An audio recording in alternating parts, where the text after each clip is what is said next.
갈라디아서입니다. 갈라디아서 6장 6절부터 10절 본문입니다.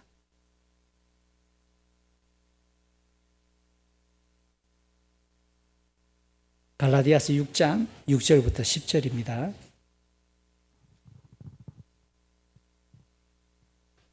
우리가 어린 자녀들과 함께 통합해서 예배를 드리고 있습니다. 그래서 아이들이 좀 읽기 쉽도록 보니까 쉬운 성경을 사용하고 있는데 개역 성경이나 다른 기타 번역 성경을 가지고 계신 분은 그대로 읽으셔도 좋습니다. 저는 쉬운 성경을 읽을게요. 갈라디아서 6장 6절부터 10절까지 우리 한 절씩 나누어서 읽겠습니다. 6장 6절을 제가 먼저 읽습니다.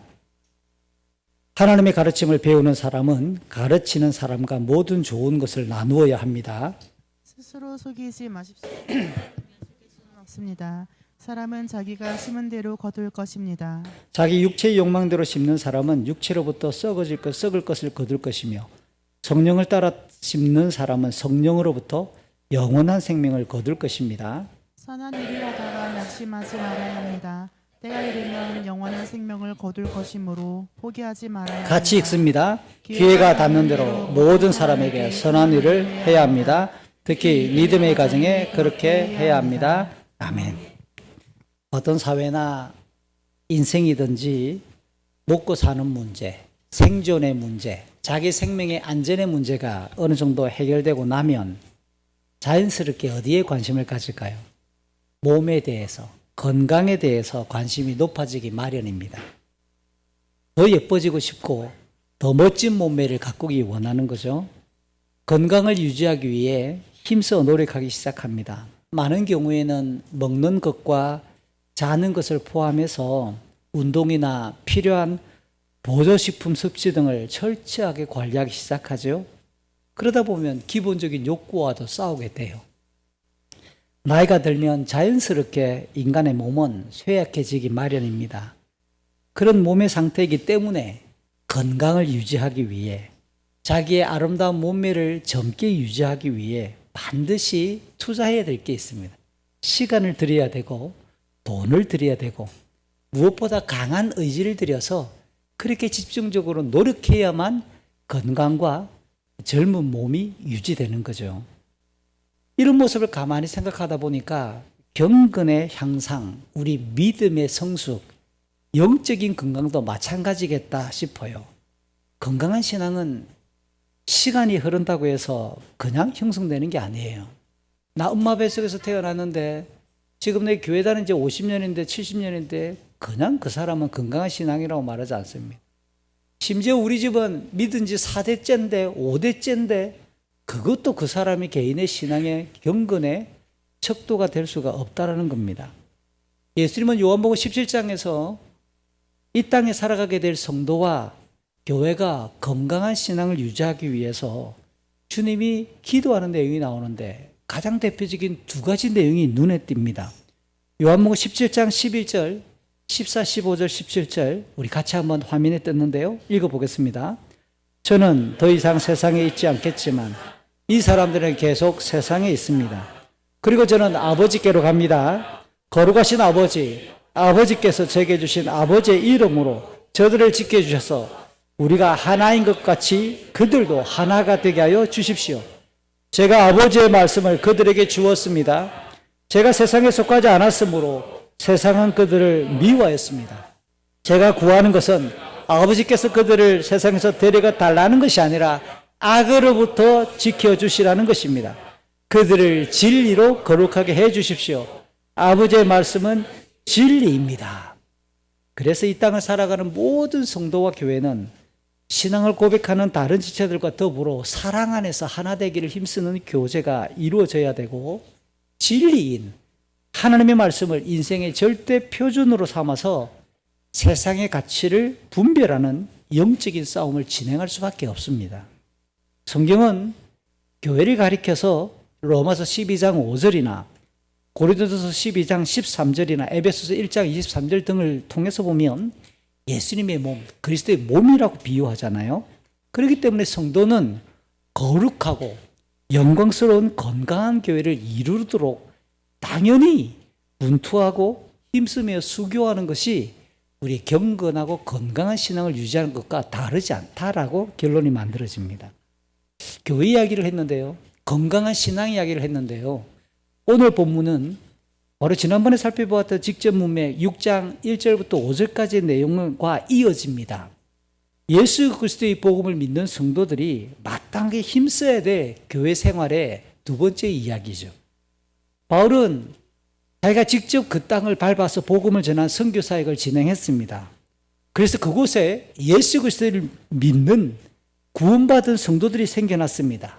갈라디아 지역에 교회가 생겨난 겁니다. 그런데 바울이 떠난 이후에 얼마 지나지 않아 유대주의자들이 찾아왔고 침투해서 아니 예수의 십자가만 믿는다고 구원받는 게 아니야. 율법을 지키고 할례를 받아야 의롭게 되며 하나님의 백성이 될 수 있다는 거짓 복음을 퍼뜨리기 시작합니다.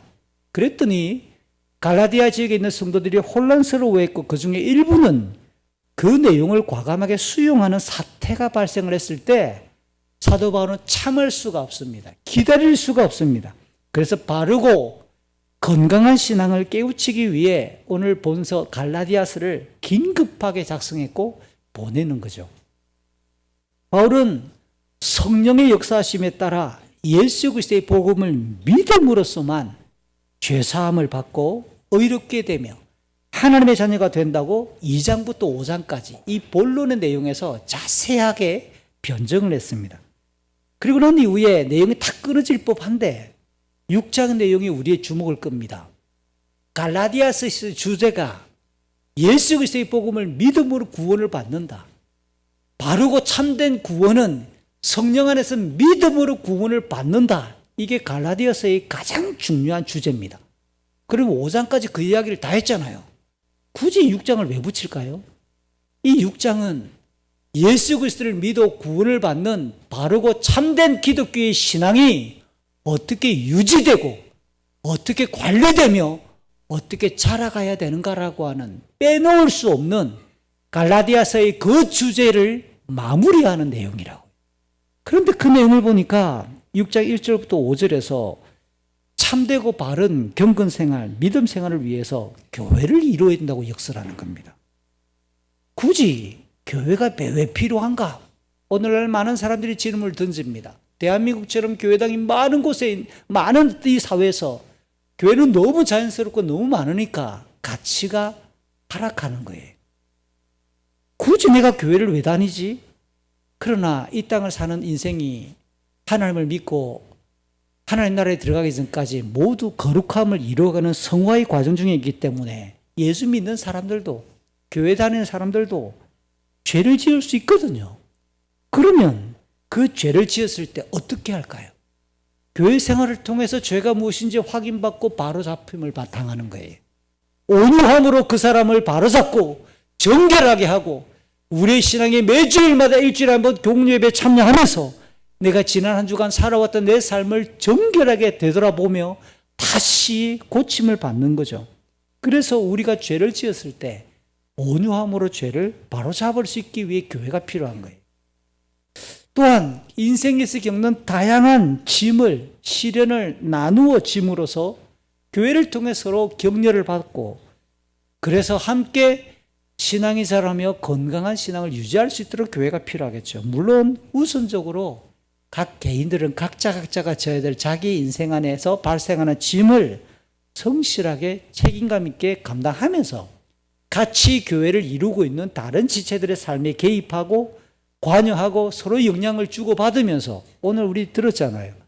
권은성 군이 가만히 보니까 난 K-팝 좋아하는데 누구는 찬양을 좋아하고 이 뭐지? 영향을 받는 거예요.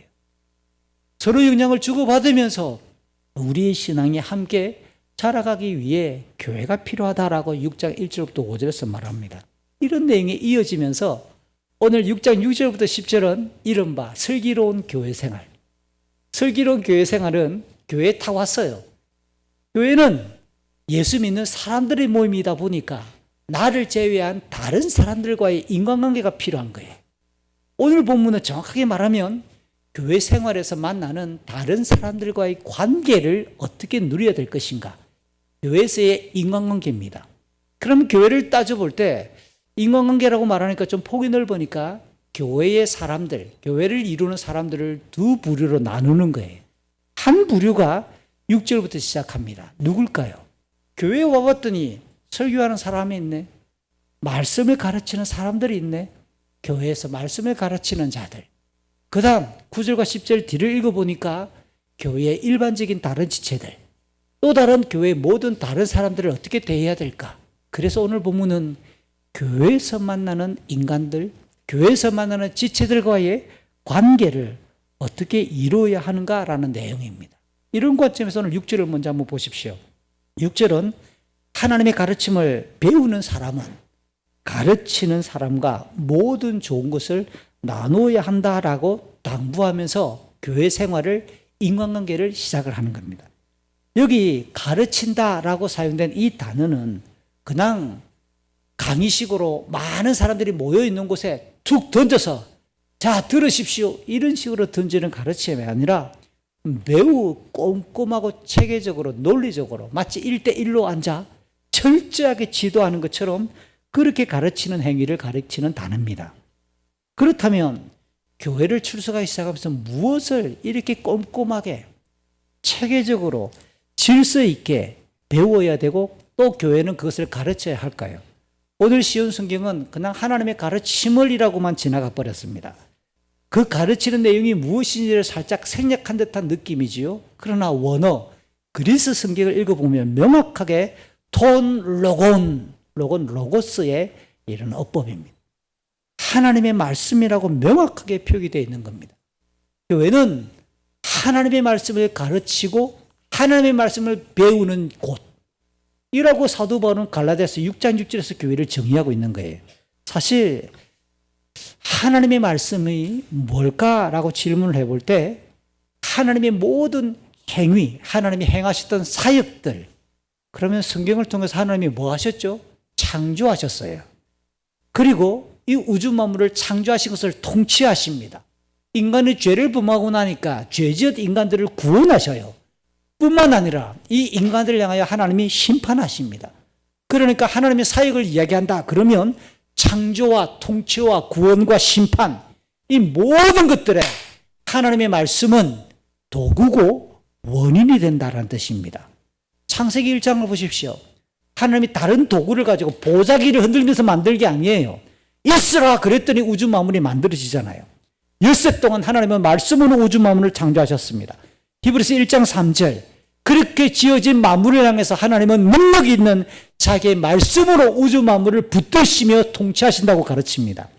베드로전서 1장 23절 죽었던 죄를 지어서 죽었던 우리의 영혼이 다시 태어나고 구원받는 것은 영원한 하나님의 살아있는 말씀에 의한 것이다 라고 사도 베드로가 말씀에 의해 우리가 구원받았다고 이야기해요. 로마서 2장 16절 하나님께서 증거하셨던 그 말씀인 복음을 기준으로 이 땅에 살아있던 모든 인생들을 공의롭게 심판하실 것이다라고 말씀이 심판의 기준이라고 말합니다. 그러니까 하나님의 말씀은 하나님이 어떤 분이시며 어떤 일을 진행하셨는지를 알려주면서 하나님의 사람으로 살아가도록 교훈하는 이것보다 더 중요한 인생의 교훈이 없는 절대 표준이다라고 디모데후서 3장 17절은 강조하잖아요. 반면 죄는 인간을 죄짓게 유혹했던 사탄은 그럼 반대로 어떻게 혈안이 되어서 인간을 흔들어 댈까요? 그 말씀에서 벗어나게 하겠지요. 창세기 3장 1절부터 6절의 내용을 보십시오. 첫 사람에게 사탄은 유혹을 합니다. 하나님의 말씀을 의심하게 합니다. 그래서 결국 그 첫 사람이 하나님의 말씀에 불순종함으로 범죄하는 거예요. 그래서 하나님의 말씀을 절대 표준으로 삼는 인생인가 아니면 하나님의 말씀을 되스럽지 않게 여기거나 불신하며 거부하는가에 따라서 이 땅의 인생은 이어질 영원한 곳에서의 생명과 영원한 곳에서의 형벌로 나뉘는 거예요. 사도 바울은 이같이 절대로 함부로 대하거나 가볍게 취급해서는 안 될 하나님의 말씀을 가르치고 배우는 일이 오늘 6절에서 교회의 본질이다라고 설명하는 겁니다. 그는 디모데의 전서 3장 15절에서 사도 바울은 자신의 영적인 제자이고 아들이라고 부르는 자, 그 그러면서 자기를 대신해서 지금 에베소로 보내어서 교회를 목회하게 하는 목회 후배인 디모데에게 편지를 보낼 때 이렇게 교회를 설명합니다. 한번 따라할까요? 하나님의 집. 교회를 하나님의 집이라고 부릅니다. 그러면서 이 하나님의 집이기 때문에 교회는 진리, 하나님의 말씀이 터전이고 기초가 되고 그다음 그 하나님의 집을 떠받드는 기둥도 진리다라고 소개하는 거예요. 이 말을 좀 정리하면 교회는 하나님의 말씀으로 터를 닦고 시작을 했다. 그 말씀으로 교회가 든든히 세워지는 하나님의 집이다라는 뜻입니다. 이게 무슨 말일까요?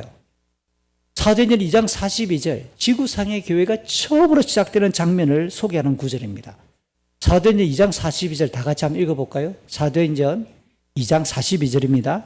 사람들은 사도들의 가르침을 받으며 서로 교제하고 빵을 나누어 먹고 기도하느라 힘썼으며 사도행전 2장 42절은 초대 예루살렘 교회의 모습을 순서대로 열거하는 거예요. 사도들의 가르침이란 다름 아닌 예수 그리스도의 복음이고 하나님의 말씀이 분명하잖아요. 그런데 교회를 설명하는데 기도도 있고요. 빵을 나누어 먹는 성찬식이나 식사 교제도 있습니다. 그리고 전도하는 일도 있고 다양한 봉사활동도 있습니다. 맨 앞에 뭐가 있습니까? 사도들의 가르침. 교회를 설명하는데 맨 앞에 사도들의 가르침이 위치해서 교회가 다른 것들이 약화되거나 다른 것들이 순수가 없어서 좀 약간 줄어들더라도 빼놓을 수 없는 절대적인 교회, 그러면 제일 중요한 것, 그게 뭐란 말입니까? 하나님의 말씀이라는 뜻이에요. 그런 까닭에 하나님의 말씀을 배우는 성도는 오늘 본문 6절에서 그 말씀을 가르치는 자와 6절에 모든 좋은 것을 나누어야 한다. 모든 좋은 것이 뭘까에 대해 2000년 동안 교회는 대표적으로 한 가지, 두 가지만 설명을 했어요. 제가 오늘 이 본문을 찾기 위해, 본문의 뜻을 풀기 위해 좋은 것이란 한 10권 정도 이상의 책들을 찾아봤습니다. 세계적으로 국내에서 유명한 학자들의 책입니다. 10명 중에 8분, 9분은 공통적으로 이야기합니다. 이 말은 2000년 동안 교회가 이 본문을 풀 때 설교자들에게 좋은 것을 나누는데 이 좋은 것이란 경제적인 지원이다. 예수님과 사도들의 가르침을 따라 그렇게 이야기합니다. 교회는 설교자에게 또는 목회자에게 마땅히 경제적으로 후원하고 그의 생활을 지원해야 되는 게 맞습니다. 라고 이야기한다고 해석을 많이 합니다. 근데 저는 좀 그것이 좀 차지 않았어요. 왜냐하면 그래서 성경을 보니까 en 파신 아가도이스 en 이거는 in이고요. 파신 이게 all입니다. all, everything이에요. 모든 아가도이스, 선한 것, 좋은 것. 그 물질이 좋죠. 목회자가 생활하는데 당연히 몸을 가지고 있으니까 물질이 필요하죠. 그것만인가? 이게 좀 차지 않아요. 그래서 신구약 성경을 찾아서 정말 말씀 사역자에게, 복음 사역자에게 필요한 것이 뭘까라고 찾아보기 시작했습니다. 조금 전에 제가 인용했던 디모데전서 5장 17절에 보니까 그를 존경하라고 나옵니다. 기본적으로 물질 이전에 정서적인 존중이 필요하고 지지가 필요한 거죠. 교회에서 사례를 줍니다. 월급을 줍니다. 그리고 돌아서서 비판하고 멱살 잡으면 의미가 뭐 있어요? 기본적으로 그는 하나님께서 우리 교회에 세우신 말씀의 사역자구나라고 하는 것을 인정을 하고 정서적으로, 감정적으로 존중을 하고 지지하는 것이 저는 우선되어야 된다고 생각합니다. 동시에 말씀을 연구하고 그가 전하는 그 일을 진행할 수 있도록 구체적으로 응원하고 격려하는 것도 이 모든 좋은 것 안에는 포함되겠지요. 그래서 초대 예루살렘 교회는 성도들이 늘어나기 시작합니다. 그러니까 말씀을 전해야 될 사도들이, 성도들이 갖다 바치는 물질을 다른 성도들에게 나누어지는 구제 일을 하다 보니까 빠지는 자가 생기고 서운함이 생겨서 사도행전 6장에 보니까 예루살렘 교회에 갈등이 발생을 합니다. 그때에 사도들이 내어놓은 처방이 뭐냐? 사도행전 6장 1절부터 7절. 우리는 물질을 나눠주는 일들, 사람들을 찾아다니는 신방도 중요한데 그것보다 더 중요한 게 말씀 전하는 것과 기도하는 것이에요. 그래서 7명의 일꾼을 세워서 그 일들을 분담시키자, 전담하게 하고 우리는 하나님의 말씀을 전달하고 가르치고 기도하는 이 일에 집중했으면 좋겠다. 이것을 성도들이 수용을 하는 거예요. 그래서 예루살렘 교회의 행정 조직이 갖춰지기 시작하면서 사도들은 말씀을 연구하고 전하는 일에 집중하기 시작하고 나머지 교회의 일들, 행정들을 7명의 일꾼들, 집사들이 감당하기 시작하죠. 저는 그런 면에서 한국의 교회가 해야 될 제일 중요한 역할 중에 하나는 말씀의 사역자들이 말씀 연구에 집중하고 그 말씀을 부들부들 떨고 전달할 수 있는 구조를 만들어야 한다. 그래서 목회자가, 설교자가 말씀을 준비할 수 있도록 시간과 여건들을 만들기 위해서 해야 될 수많은 교회 운영을 위해 다른 일들을 성도들이 나누어 줘야 되죠. 목사는 하루가 30시간이 아닙니다. 목사는 100m 뛰고 나면 또 100m를 또 뛸 수 있는 사람이 아니라고요. 똑같이 연약하고 똑같은 시간과 에너지를 가질 수밖에 없기 때문에 그 일을 전담하기 위해서는 교회의 다른 일들을 적절하게 분담하는 것이죠. 그래서 우리 교회가 사회위원회를 강하게 요청하는 거예요. 그 일들을 제가 할 수 있지만 떼놓고 안 하는 겁니다. 어떤 경우는 제 눈에 이거 해야 되는데 말 안 하고 있습니다. 그것보다 더 중요한 일은 제가 보기에는 저는 이 시간 성경을 연구하고 있어야 됩니다. 차라리 그 일을 안 하고 말지요. 저는 제가 해야 될 본연의 업무가 더 중요하기 때문에 어떤 분이 그럽니다. 제가 가지고 있는 박사학위 중에 하나가, 박사학위가 교육학이에요. 많은 분들이 관련 모임을 가면, 학회를 가거나 관련 모임을 가면, 아유, 목사님 교회는 교회학교가 잘 운영되겠습니다. 뭐 교육학 박사학위고 여기저기 강의도 많이 다니고. 제가 웃죠. 우리 교회 교회학교에서는 저에게 강의 요청한 적이 없습니다. 제가 우리 교회 교사들에게 강의, 교육학에 대해서, 교회학교 운영에 대해서 이렇게 강의한 적이 없습니다. 그것까지 해버리면 제가 설교 준비를 못하는 거예요. 그래서 저는 교회학교에 다 맡기는 거예요. 점검할 것만 하나씩만 점검을 하고. 그건 제가 해야 될 부수적인 일이 뭔가, 전업적인 일이 뭔가를 저는 나누는 거예요. 그런 면에서 교회가 설교자에게 설교를 준비할 수 있도록, 그래서 여러분들은 저에게 설교를 이야기해야 됩니다. 당신의 설교가 왜 다른 인터넷 설교가 똑같냐고 원고를 비판하셔야 돼요. 혹시 제 설교 원고가 어떤 목사의 설교 원고랑 똑같하더라, 어디서 떠드는 설교가 똑같하더라, 여러분 저를 탄핵하셔야 되는 거예요. 어떤 책에 나오는 문장과 이게 세 줄이 똑같하더라, 설교 원고가. 제 설교 원고를 그대로 올리잖아요. 검색해서 돌려보십시오. 같은가? 제가 목숨을 걸어야 될 일은 여러분에게 세상에 하나밖에 없는 이 본문을 해석하고 전달할 수 있는 정결한 말씀이 될 수 있도록 저는 설교자의 양심을 거기 거는 거예요. 그러기 위해 여러분이 불평할 수 있을 만한 다른 일들이 어쩌면 제가 못하고 있거나 안 할 수도 있는 거예요. 풀 치는 거는 제가 종종 하죠. 사실 내가 풀을 쳐야 되니까. 그건 제가 답답하니까 풀 치는 거예요. 정리하면 두 번째, 정서적인 지지와 존중 외에 말씀을 연구하고 전하는 데 집중하도록 교회 안에 충분한 구조와 행정적인 환경이 마련돼야 되는 거예요. 아울러 세 번째입니다. 말씀의 사역자가 가족을 부양하는 일에 시간과 에너지를 쏟지 않도록 교회는 그 말씀 사역자의 경제적인 필요를 공급하는 것도 교회가 해야 될 역할이죠. 예수님은 누가복음 10장 7절에서 하나님 나라를 위하여 전적으로 일하는 자들이 품삯을 받는 것을 당연하다고 주님이 말씀하셨어요. 그 내용을 인용해서 사도 바울도 디모데전서 5장 18절에서 그 말씀을 인용하며 말씀 사역자를 위한 경제적인 지원은 교회가 감당해야 될 거룩한 의무라고 설명하는 겁니다. 그 외에도 말씀 사역자를 위해서 해야 될 또 중요한 역할이 있습니다. 그게 뭐냐? 기도 사역입니다. 다양한 영적인 시험과 유혹과 고난 속에서도 말씀에 계시된 하나님의 뜻을 바르게 이해하고 자기의 삶 속에서 먼저 적용하기 위해 몸부림칠 수 있도록 성령의 감동하심을 입어 뜨겁게 진실하게 설교할 수 있도록 성도님들은 말씀의 사역자를 위해 빼놓지 않고 기도해 주는 것 너무너무 중요한 일입니다. 한 가지 더 첨언할 게 있어요. 이건 제가 이 설교를 준비하다 보니까 왜 학자들이 이런 내용을 안 넣지? 교회 목회를 안 하고 교수 사역만 하니까 그런가? 그런 생각이 들지만 제일 중요한 설교, 말씀 사역의 요소가 하나 더 있어요.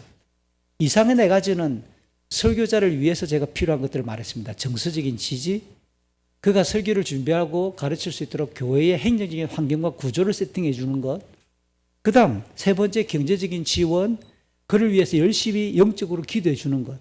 정말 이 네 가지는 빼놓을 게 없는 거죠. 뭐가 하나 더 있을까요? 한 가지 더 첨가할 수 있는데요. 교회에서 설교가 진행될 때 말씀을 기대하고 그 말씀에 반응하는 성도들이 필요한 거예요. 설교는 제가 소나무들 앞에서 설교하는 게 아니에요. 바위 틈 속에서 설교하는 게 아니라고요. 인격을 가지고 있고 주님을 신뢰하는 사람들 앞에서 설교하는 겁니다. 그래서 말씀을 전하는 자와 함께 모든 좋은 것을 나눌 때 청중의 태도는 어떠해야 될 것인가를 질문하는 겁니다. 당연히 말씀을 기대하고 그 말씀에 반응할 줄 알아야 되고 설교된 말씀의 전체 성경의 교훈에 적합한 거 확인하면서 오늘 내가 설교를 들었는데 저 설교가 오늘 본문을 설교하고 해석하는데 정말 66권 성경에 맞는가? 여러분은 건강한 비평가가 되셔야 돼요. 제 입에서 허튼 소리가 나오는가? 이단적인 소리가 나오지 않는가? 내가 알고 있는 웨스트민스터 신앙고백서와 다른 해석이 나오지 않는가? 우리 교회가 장로교회인데 장로교회다운 설교를 하고 있는가? 여러분은 그 설교를 검증해야 될 수준이 돼야 되는 거예요. 그래서 순전한 마음으로 오늘 저 설교가 하나님의 말씀에 합당하다라는 동의가 일어난다면 어떻게 하시겠어요? 신실하게 하나님의 말씀인 줄 알고 실천해야 되죠. 곧 우리의 자세가 아름다운 것을 나누는 것에 빼놓을 수 없는 요건 중에 하나라는 거예요. 저는 여러분들께 감히 질문합니다. 지난주 설교 내용 이야기할 수 있습니까? 5분 이상? 지난주 장훈태 선교사님의 설교 내용을 5분 이상 설명할 수 있습니까? 3주 전에 제가 설교했던 오늘 앞부분의 내용을 5분 이상 되낼 수 있습니까? 어렵죠. 이게 우리의 실체입니다. 그래서 꼼지락꼼지락 계속해서 묵상이라는 단어는 소가 되새김질하는 것을 비유한 표현이에요. 오늘 들었던 공예배의 이 설교가 한 주간 동안 여러분의 인생에서 계속 되뇌어지고 되새김질하면서 내 인생에 내 삶이 과연 그러한가? 이 내용은 성경 안에서 기록되어져 있는 교회 생활에서 우리의 경건이 자라가는 가장 중요한 척도로서 말씀을 이야기하는 거라. 이렇게 교회 생활에서 말씀을 전하는 설교자와 좋은 것을 나누는 일은 선택사항이 아닙니다. 바울은 능동적이고 지속적으로 그렇게 하라고 오늘 이 좋은 것을 나누라라고 하는 이 동사를 현재 능동태 시제로서 명령형으로 쓰고 있다고요. 행여 우리 중에 누군가가 이렇게 말할 수도 있겠죠. 왜 하나님이 직접 우리에게 찾아와서 말씀하시면 더 감동 있고 더 뜨거울 것이고 더 우리 가슴팍에 새겨질 텐데 능력이 있을 텐데 왜 설교자를 세웠지? 어떤 경우에는 이렇게 생각하는 사람이 간혹 있습니다. 설교자는, 목회자는 교회가 임금을 지불하는 피고용인이 아닐까? 우리 마음에 안 들면 잘라버리고 다른 사람 또 초빙해 데리고 오면 되는 거 아닐까? 그렇게 생각하는 사람도 간혹 교회들마다 있습니다. 그래서 마지막에 치사한 방법이지만 그 목회자를 쫓아내는 방법에 태클 거는 방법이 설교가 시원찮아. 저에게 수많은 이야기가 들려옵니다. 어느 교회 목사님 설교 한번 들어보고 평가를 한번 해주십시오. 제가 그렇게 이야기를 제안을 받고 들어본 그 교회 설교 중에 99%는 이상이 없는 설교예요. 근데 제일 시비를 걸 수 있는 게 설교의 은혜가 없다. 성도들 봐라, 다 좋다. 그럼 목사님의 설교 책임도 있지만 제가 앞서 이야기했던 좋은 것의 5번째, 성도의 책임도 있는 거예요. 그래서 이렇게 생각합니다. 설교자를 보니까 어느 학교 나왔대? 학력? 몇 살이래? 아유, 나보다 젊네? 나이? 다양한 경력. 아유, 우리 목사님은 사회생활 안 해보고 직장생활 안 해봤으니까 우리 애를 몰라. 다 경험해봐야만 압니까? 그럼 여러분 하나님을 깨어나 봤습니까? 여러분 2000년 전에 십자가 앞에 서 봤습니까? 대부분의 사람들이 경건을 이야기할 때 저 사람은 우리 목사님들은 사회생활 안 해봐서 몰라. 경력. 그 다음 오늘 우리 시대의 가치로 굉장히 높은 데를 차지하고 있는 연봉을 기준으로 우리 목사님은 이 정도밖에 안 돼. 이런 세상적인 기준으로 목회자를 가볍게 대하는 경우도 많습니다. 하지만 하나님의 백성들에게 말씀을 전하는 이 사역과 직무는 어디서부터 시작되었을까요? 출애굽 시대 모세까지 거슬러 올라간다고요. 이스라엘 백성이 출애굽한 지 3개월 만에 시내산에 도착했습니다. 하나님의 임재하심과 하나님의 목소리를 직접 이스라엘 백성이 들었습니다. 그랬더니 이스라엘 백성들이 어떻게 호들갑을 뜰까요? 출애굽기 20장 18, 19절. 모든 백성은 천둥 소리와 낫바울 소리를 듣고 번개치는 것과 산에서 솟아나는 연기를 보았습니다. 그들은 두려움에 떨면서 산에서 멀찍이 떨어져 있었습니다. 백성이 모세에게 말했습니다. 당신이 말하십시오. 우리가 듣겠습니다. 하나님께서 말씀하지 않게 해주십시오. 하나님께서 말씀하시면 우리는 죽습니다. 죄성을 가진 인간이 영광과 거룩의 본체이신 하나님의 음성을 들었을 때 죽음의 두려움을 느낍니다. 그래서 대언자를 요청하기 시작한 거예요. 이에 모세는 하나님의 말씀을 듣고 백성들에게 전달하는 사역을 진행하기 시작했지요. 모세 외에도 구약시대에는 레위인과 제사장이 말씀을 가르치는 공적인 직무를 수행하기 시작합니다. 왕정시대 이후로는 선지자들이 하나님의 부르심을 받고 말씀 사역을 담당하기 시작하는 겁니다. 이렇게 구약의 말씀 사역은 하나님의 말씀으로 오실 예수 그리스도를 예표하면서 마침내 예수 그리스도가 하나님의 말씀으로 이 땅에 오셔서 요한복음 1장에 보면 하나님의 생명과 영광과 권능과 진리와 은혜가 확실하게 예수 이름을 통해서 우리에게 명명백백하게 알려지게 된 거예요. 이제 예수 그리스도의 대속의 복음을 믿어 하나님의 자녀가 된 성도들은 교회 생활을 통해 지속적으로 말씀을 배우면서 거룩함을 형성해야 하는 것이 마땅하죠.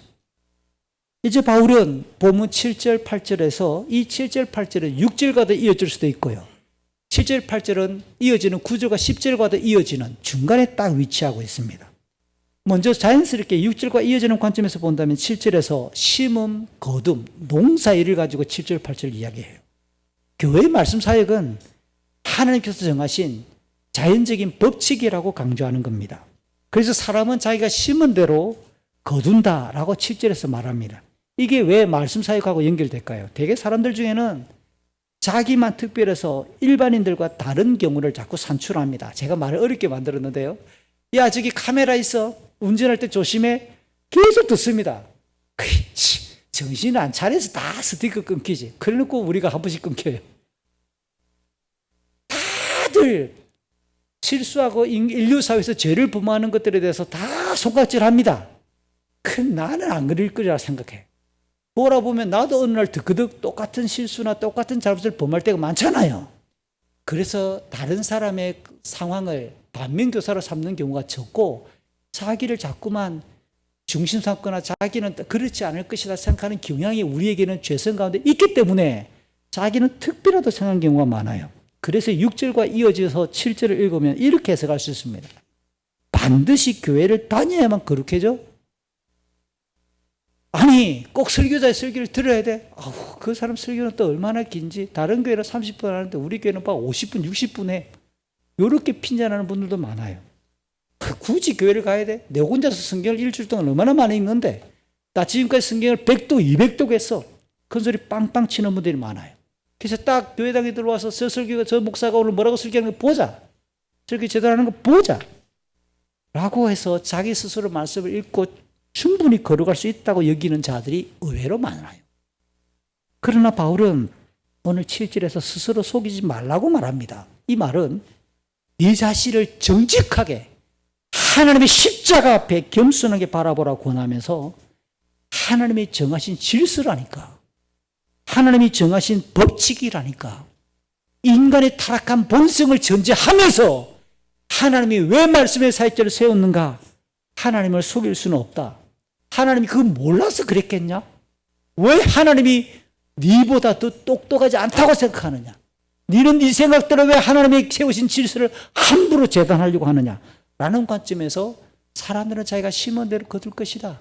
어떻게 여기는가에 따라 어떤 열매를 거둘 것인가? 8절, 앞서는 5장 16절 이하에서 말했던 것처럼 그것을 상기시키면서 자기 육체의 욕망대로 씻는 사람은 자기 잘난 체하고 교회 생활이나 설교자나 함부로 대하는 사람은 육체로부터 썩어질 것을 거둔다는 거예요. 그러나 성령의 뜻을 따라 심는 사람은 성령으로부터 영원한 생명을 거둘 것이다라고 8절은 덧붙여 줍니다. 성령이 오셔서 믿음을 심어주심으로 복음을 알게 된 사람은 성령께서 인도하시는 거룩하고 의로운 성향인 죄와 의를 깨닫기 시작하는 거예요. 본성에 은밀히 자리 잡고 있는 육체의 욕망이나 습관이 그 성령께서 주시는 거룩한 성품과 대립하기 시작하고 싸우기 시작하는 거죠. 그럼에도 우리 모두는 성화의 과정 속에 있는 거예요. 성령을 따라 하나님의 나라와 하나님 뜻을 지향하는 거룩한 열정이 형성되기 시작하겠지요. 그래서 의로운 중심, 의로운 지향, 하나님께서 기뻐하시는 그 삶을, 그 선함을 이루어가기 시작한다는 겁니다. 자연스럽게 그 결과는 영원한 생명과 영광의 열매로 나타날 것이에요. 물론 변함없이 자기 잘난 체하고 자기 육체의 욕망과 그 습관을 따라 행하는 자들은 아무리 큰 업적과 아무리 큰 명예와 아무리 큰 지위와 아무리 많은 물질을 얻었다 한들 그가 교회와 관련되는 경건과 관련되는 아무리 많은 시간 기도하고 아무리 많은 성경을 통독했다 한들 성령이 인도하시는 하나님의 법을 벗어나 버리면 그것은 뭐하고 똑같을까요? 썩어질 것밖에 없다. 하늘까지 이어지는 영광이나 영생과 상관이 없는 썩어질 것밖에 없다라는 거예요. 바울이 썩어질 것이라 표현했던 것은 허망하고 죽음까지를 내포하는 의미가 포함되어 있어요. 그렇습니다. 이 땅에서 우리의 인생은 한 번밖에 없지요. 한 번밖에 못 사는 거예요. 주어진 생명의 길이 끝나고 나면 반드시 창조주 하나님께 심판을 받기 마련입니다. 그렇기 때문에 무엇을 위해 사는지, 어떻게 살고 있는지 인생이 끝나고 나면 영원한 세계가 있음을 명확히 기억하며 사는 것이 하늘의 지혜입니다. 따라서 이 땅을 딛고 살아가는 모든 인생은 영원으로 이어지는 귀중한 걸음이에요. 하나님의 말씀에 따라 영원한 생명과 영광을 시작하는 거룩한 여정입니다. 행여 이런 분 만나잖아요. 탱탱 내 마음대로 살다가 죽기 직전에 내가 예수 믿고 천국 가면 안 되겠나? 그러면 그동안 살았던 삶 속에 거룩함에 대한 여정이 생략되어 있어서 하나님께 올려드릴 수 있는 영광이 없는 거예요. 줄어드는 거예요.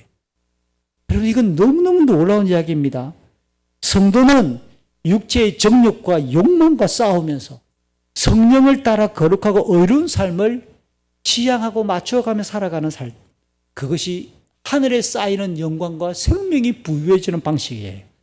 하나님의 말씀은 영원한 생명과 영광으로 안내하는 절대 표준이다라고 그 말씀에 집중하는 삶을 살아라라고 오늘 8절까지 바울은 교회 생활을 통해 안내하고 있는 거예요. 한편 마지막 9절과 10절은 교회 생활 속에서 성도가 시행해야 될 거룩하고 의로운 삶의 한 방편을 제시하는데요. 교회 생활하면서 꼭 기억해야 될 것이 하나 있는데 그게 9절입니다.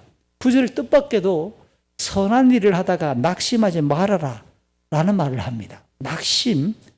왜 낙심하지 말아야 될까? 때가 이르면 영원한 생명을 거둘 것이기 때문에 포기하지 말고 계속 선한 일을 하라고 가르칩니다.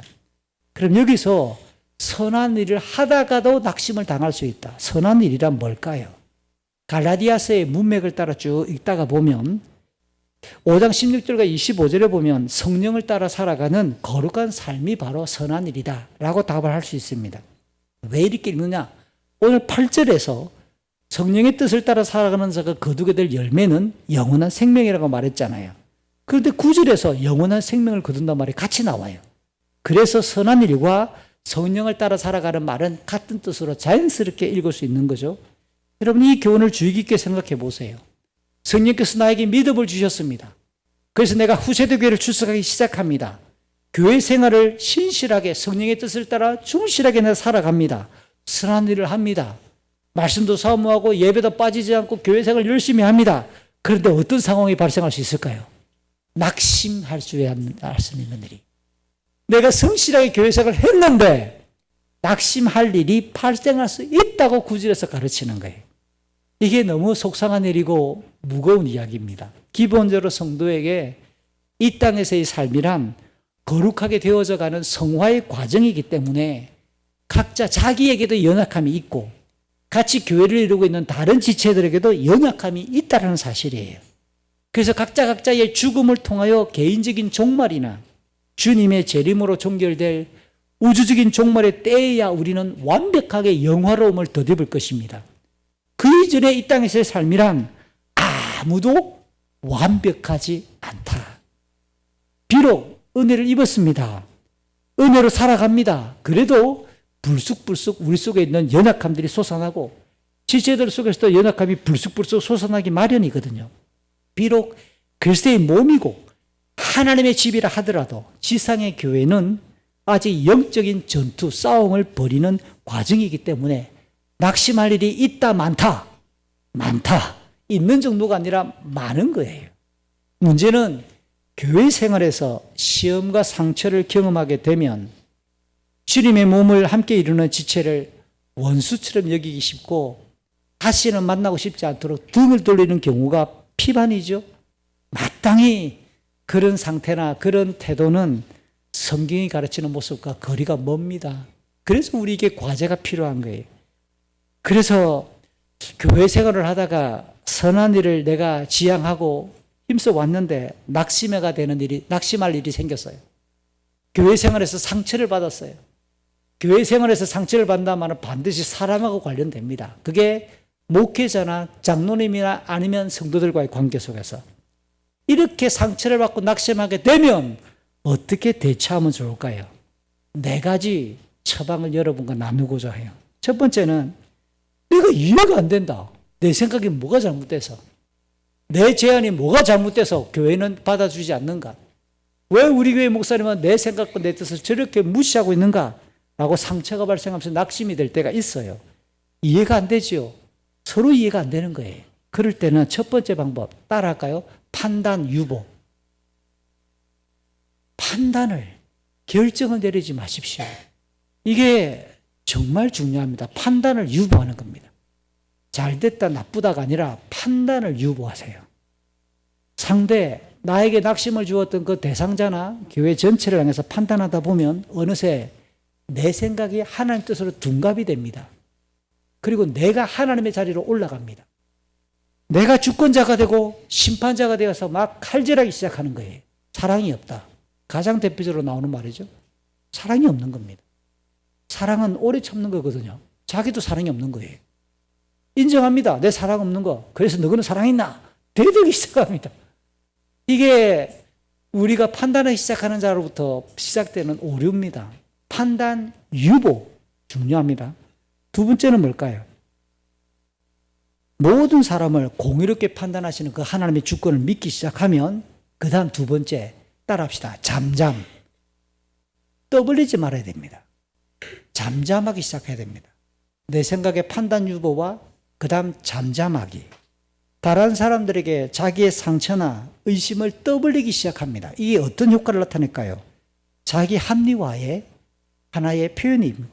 자기 분노의 표현이에요. 그러면 싸하게 부정적인 여론과 분위기가 조성되기 시작하는데 에베소서 5장 26절 이하에 보면 이 분위기를 누가 좋아할까요? 당연히 마귀가 좋아하죠. 마귀는 이런 분위기를 너무 좋아하고 교회를 무너뜨리기 위해 굉장히 세차게 공격해오기 시작하죠. 이게 두 가지입니다. 여러분이 두 가지만 지켜도 여러분 평생에 존경받는 신앙생활을 할 수 있을 거예요. 판단 유보, 잠잠하기. 그래도 세 번째, 도저히 내 마음의 상처와 내 마음의 서운함과 내 마음의 화가 가라앉지 않는다. 그러면 두 가지 처방이 있는데 그 두 가지 처방 중에 첫 번째, 전체로 보면 세 번째입니다. 어떻게 하냐? 따라합시다. 스트레이트 토킹. 이제 발음이 좀 시원치 않죠? 직접 대화. 상대방을 직접 찾아가는 거예요. 다른 사람에게 뭐 이렇고 전달하는 게 아니고 잠잠하고 직접 찾아가세요. 목회자나 장로님이나 그 상대방을 직접 찾아가는 거예요. 스트레이트 토킹입니다. 상대방을 직접 찾아가서 썩내지 마시고 썩이 나면 어쩔 수 없어 썰내시고 더 성숙한 방법은 웃으면서 할 말 다 하는 거예요. 온유함으로. 만약에 웃을 수 없다. 그럼 제가 지금 썩을 좀 내겠습니다. 해놓고 막 썩을 내는 거예요. 이렇게. 왜 그러냐. 섭섭하다고. 정직하게 대화를 나눠보십시오. 자기의 감정과 마음을 솔직하게 전달하고 상대의 입장도 들어보십시오. 그렇게 절충하는 겁니다. 마지막 네 번째 히든카드입니다. 그래도 안 되겠다. 그러면 교회 지도자들과 의논하는 방안입니다. 직접 찾아갔는데도 해결이 안 되는데요. 그러면 교회 지도자들에게 찾아가서 끄집어내는 겁니다. 임금님기는 당나귀 대나무밭에 괜히 이야기했다가 바람 부니까 소리가 퍼지잖아요. 그럴 때 교회의 지도자들에게 찾아가서 이야기를 하는 겁니다. 이건 교회의 질서를 존중하는 행위예요. 첫 번째, 두 번째를 거쳐서 네 번째 단계로 오면 교회 질서를 존중하며 그분들이 진짜 기도하기 시작할 거예요. 교회 안에서 내 마음을 이해하면서 기도하는 협력자가 생기기 시작합니다. 여러분 돌아보세요. 지금까지 교회 생활을 몇 년 하시는지 돌아보시면서 대개 이런 과정들이 없습니다. 막 떠벌리기 시작하고 전화 받고 만나기 시작하면 괜히 내 마음 쿵쿵거리기 시작하기 시작하죠. 다 한 번 이상 그런 경험 다 있을걸요. 그러나 무엇이 하나님께서 기뻐하시는 교회 생활인지를 잘 보시기 바랍니다. 그런 면에서 오늘 제가 여러분에게 제안했던 이런 과정들을 세심하게 기억하셨다가 남은 평생 교회 생활에 지켜내시면 정말 유용한 과정이 아닐까 싶어요. 이것도 제가 준비했지만 참 좋은 처방이다 라는 스스로 자뻑하게 되는 진짜 귀중한 태도예요. 아울러 모든 성도들이 한 가지 더 있습니다. 이제 여기서 우리 각자에게 교훈해야 됩니다. 교회 생활에서 자기를 살필 줄 알아야 돼요. 덕을 세울 줄 알아야 되는 노력하는 자세가 필요합니다. 왜요? 나 때문에 누군가가 낙심할 수 있으니까. 죄와 불경건이 아니고 자유롭게 행할 수 있는 마땅한 권리임에도 불구하고 나 때문에 상처를 받는 사람이 생길 수 있는 거예요. 그래서 교회 생활할 때 연약한 자를 배려할 줄 아는 자세, 공동체 전체, 교회 전체의 평안과 기쁨을 위해 절제할 수 있는 게 아름답다고 성경은 가르치는 거예요. 왜 내가 못해요? 할 수 있죠. 그러나 절제하는 거예요. 꼭 내가 말하고 꼭 내가 나서야만 해결되겠다? 천만에요. 가만히 내버려 두세요. 해결이 되는가 안 되는가? 해결됐다고 해서 내 말이 들렸다고 해가지고 다 풀려지는가? 그렇지도 않아요. 우리는 들은 말도 쉽게 잊어버리거든요. 남아있는 감정, 내 말했다고 감정이 다 풀리겠어요? 그건 때가 되어서 정말 하나님께서 하실 역사가 남아있는 거예요. 사도 바울은 갈라디아의 성도들에게 교회 생활을 선하게 성령 하나님의 인도하심을 따라 잘 하다가도 낙심할 수 있다. 그래도 낙심하지 말자. 때가 이르면 영원한 생명을 반드시 거둔다 라고 말합니다. 그럼 이 때는 어떤 때일까요? 자연스럽게 심고 거두는 농사의 일을 지금 7절, 8절부터 시작했기 때문에 추수의 때를 상징하는 때겠지요. 장차 주님께서 다시 땅에 오실 것입니다. 모든 인생을 공의롭게 평가하실 때가 옵니다. 그때에 성도들은 마치 농부가 추수를 위해서 다양한 시련과 고통을 감수하고 인내하고 참는 것처럼 그렇게 고통 가운데 참다가 선한 일을 포기하지 말고 그래도 끝까지 진행할 때 주님이 마지막에 박수치면서 영원한 영광으로 되갚아 주실 때가 온다라는 거예요. 이게 중요한 교회 생활이죠. 그러하다면 우리 성도가 교회 생활을 하다가 실행할 수 있는 선한 일의 사례, 성령 하나님이 우리에게 하도록 요청하는 선한 일의 구체적인 모범과 사례는 뭘까? 그게 10절이에요. 기회가 닿는 대로 모든 사람에게 선한 일을 하라. 하나님께서 기뻐하시는 거룩하고 의로운 행위를 시행하라라고 말하는데 무엇보다 교회 생활에서 마주하게 될 인간관계인 6절 설교자에 이어서 다른 모든 지체들, 믿음의 가정들에게, 일반적인 모든 교회 성도들에게 그렇게 선한 일을 먼저 하라라고 제안하는 거예요. 여러분, 바울의 이 10절의 제안을 따르면 모든 인간관계를 설정을 합니다. 그러나 기회가 닿는 대로 모든 사람이 해야 되는데 먼저 누구에게 하라고요? 교회 안에 있는 사람들에게. 이거는 마치 동심원의 구조랑 똑같습니다. 잔잔한 물에 돌멩이 던지면 떨어진 곳에서부터 원이 그려지기 시작하면서 점점 넓게 커져가는 구조가 똑같아요. 1차적으로 우리 성도는 교회 생활에서 듣고 알게 되는 교회 지체들의 소식에 대해서 반응해라라는 뜻입니다. 그들의 기쁨을, 우리 교회 안에 누군가가 이번에 자녀가 이렇게 취업했다 기뻐하는 거예요. 마치 내가 취업한 것처럼. 함께 축가해주고 기뻐하고 주님의 몸으로서 함께 영광을 누리는 거예요. 대신 우리 교회에 누군가가 이런 고통을 당한대, 이런 기도 제목이 있고 시련이 있대. 그러면 영적으로 그를 얘기해서 공감하며 기도하기 시작하죠. 누가 경제적으로 어렵대, 경제적인 함께 응원을 하기 시작하죠. 물리적으로 협력하기 시작하고 밥 사주고 내가 할 수 있는 최선의 길을 안내주기 시작하는 거죠. 이런 지원을 아끼지 않아야 된다고 이야기합니다. 역시 교회 생활 속에서 다른 지체들의 이런 형편을 파악하려면 뭐 해야 될까요? 적극적인 교제와 소통해야 되는 거예요. 예배만 드리고 팽 사라지기 시작하는 교회들이 늘어나기 시작할 때 그런 교회 생활은 절대로 오늘 본문에서 건강할 수가 없는 겁니다. 그래서 다른 사람들의 삶이 무엇인지 듣고 파악하기 시작해야 되죠. 선한 일을 도모하기 시작하는 겁니다. 그렇게 소통과 나눔에 참여하는 것이 마땅하죠. 그런 다음에 2차적으로 10절 앞부분 교회 밖에 있는 이웃들, 사회, 세상을 향해서도 선한 일을 도모하라고 이야기해요. 여러분 이 6장에서 사도 바울은 항상 순서를 말합니다. 앞에 6장 1절부터 5절에서도 서로 짐을 지라. 그러나 먼저 자기 짐부터 지라. 오늘 세상의 모든 사람들에게 선한 일을 하라. 그러나 먼저 교회 안에 있는 가정부터 하라. 이게 동시문의 구조입니다. 이 순서를 놓치면 안 되는 거예요. 그렇다고 해서 우리가 세상을 향해서 선한 일을 도모하는데 모든 인류를, 세상 전체의 고통을 우리가 해결하려고 나서는 것은 만용이고 과도한 몰입이에요. 할 수 있는 범위 안에서 성실하게 감당하려고 하는 자세가 필요합니다. 쓰레기 버리는 이야기를 누군가가 했는데요. 이게 내 하나 분리수거 대충 안 한다고 해서 이 지구가 심각한 문제점은 되겠나? 저는 그렇게 말합니다. Of course. 그렇죠. 내 하나가 휴지 아무 때나 버린다고 지구가 금방 멸망하겠나? 멸망 안 하죠. 그러나 하나님이 나를 보고 있다는 거예요. 그래서 하나님이 우리에게 물어볼 거예요. 너는 그래 했냐? 안 했는데 그래 던졌는데. 하나님은 우리를 개인으로 본다는 거예요. 이게 오늘 성경이 가르치는 교훈이에요. 다른 모든 사람이 안 해도 이게 선하다 그러면 내가 혼자 그 일을 하는 거예요. 내 생각을 품고 내 행위를 던지면서 하나님 앞에 선한 일을 내가 하기 시작하는 거예요. 우리 집에 에어컨 온도 26도 올리라고 행정정부가 그렇게 이야기할 때 추운데 우리는 20도 세팅. 내가 더운데 24도 맞추고 선풍기 트시라고요. 26도 맞추고. 하나님이 우리에게 직접 물어볼 거예요. 정부는 우리에게 따져서 왜 당신이 20도 맞췄느냐? 벌칙금 내리라고 말 안 합니다. 하나님은 말할 거예요. 너는 그래. 어떻게 했냐? 어떻게 대답하시겠어요? 하나님의 심판대 앞에 섰을 때 도매금으로 물어오지 않을걸요. 얘야, 너는 그래 어떻게 했냐? 어떻게 교회 생활했고 너는 어떻게 살아왔냐? 너는 대답하라니까. 어떻게 대답하시겠어요?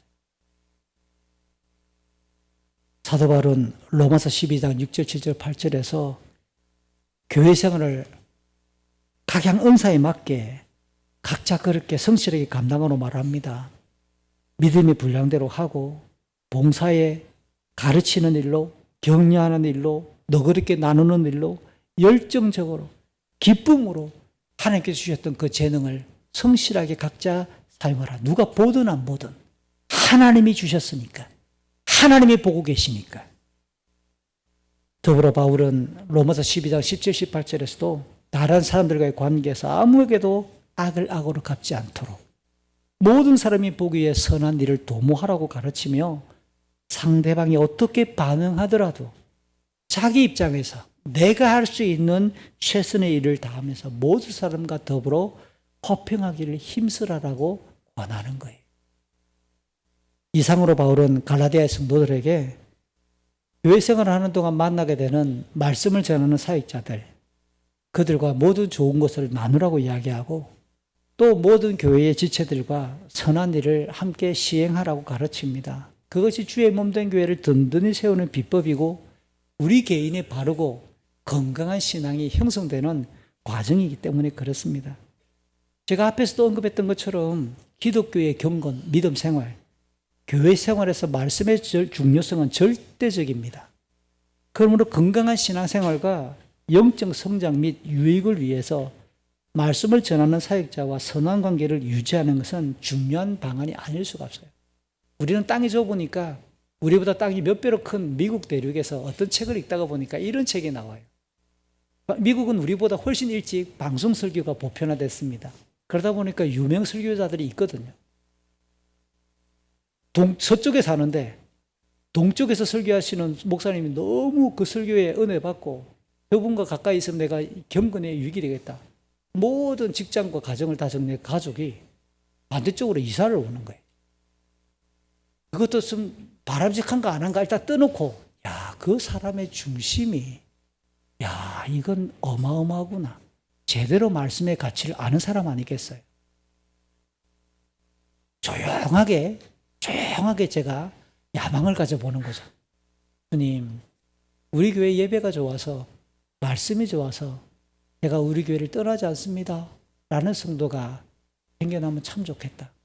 한 주간 동안 치열하게 살다가 이 먼 곳 시골까지 들어와 예배를 드리는 성도들에게 제가 여러분에게 준비해 줄 수 있는 최선의 서비스 뭐겠습니까?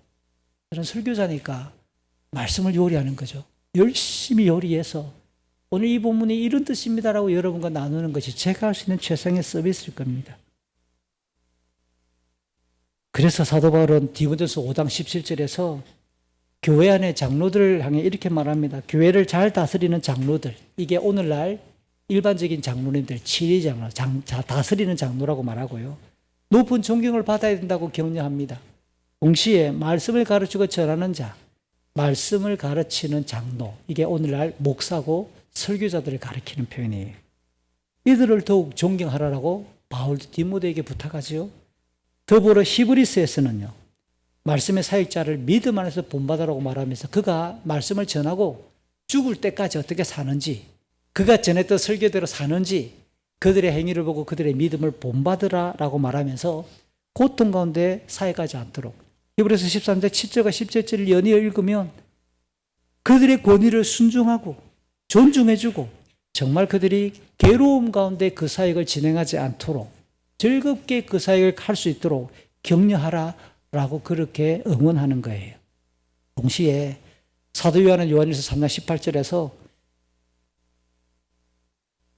교회 안에서 서로 다른 사람들을 하나가 되고 사랑하기 위해 진실되고 행함으로, 구체적인 행동으로 그 사랑을 표현하라라고 당부하는 겁니다. 말씀을 마치고자 해요. 요한복음 17장, 언젠가 제가 요한복음을 강의할 때 17장 설교를 2번에 걸쳐서 설교한 적이 있는데요. 정말 예수님의 그 기도에 포함되어 있는 두 단어, 진리와 사랑. 진리와 사랑은 이 땅을 살아가는 모든 크리스찬들에게 기독교의 경건과 교회 생활의 좌표가 될 만한 단어입니다. 그래서 말씀을 가르치는 자를 존중하고 그의 사역을 격려하는 것이 마땅합니다. 교회 지체들과도 사랑의 규제를 힘써야 되고요. 개인주의와 자기중심성이 강화되는 이 종말의 시대에 건강한 교회를 함께 이루어가는 것이 오늘 우리 시대의 영적인 경쟁력이다 라고 감히 선언합니다. 부디 남은 여러분의 생애에 이런 교회 생활이 이루어져서 정말 주님 앞에 아름답고 건강한 경건이 형성되기를 부탁을 합니다. 혹시 이런 질문 가능하죠? 왜 목사님은 목사님 입장에서만 말하고 목사가 잘못했을 때는 말 안 해요? 본문에 그 내용이 없기 때문에 그래요.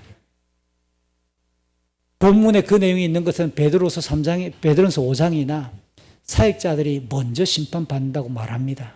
에스겔서나 혹독하게 설교자들이 어떻게 하나님의 심판을 받는지 에스겔서나 예레미야서나 다른 곳에서 많이 이야기해요. 때가 되면 그 설교할 테니까 그때까지 설교 들어주셔야 됩니다. 이 시간 들었던 말씀을 생각하면서 같이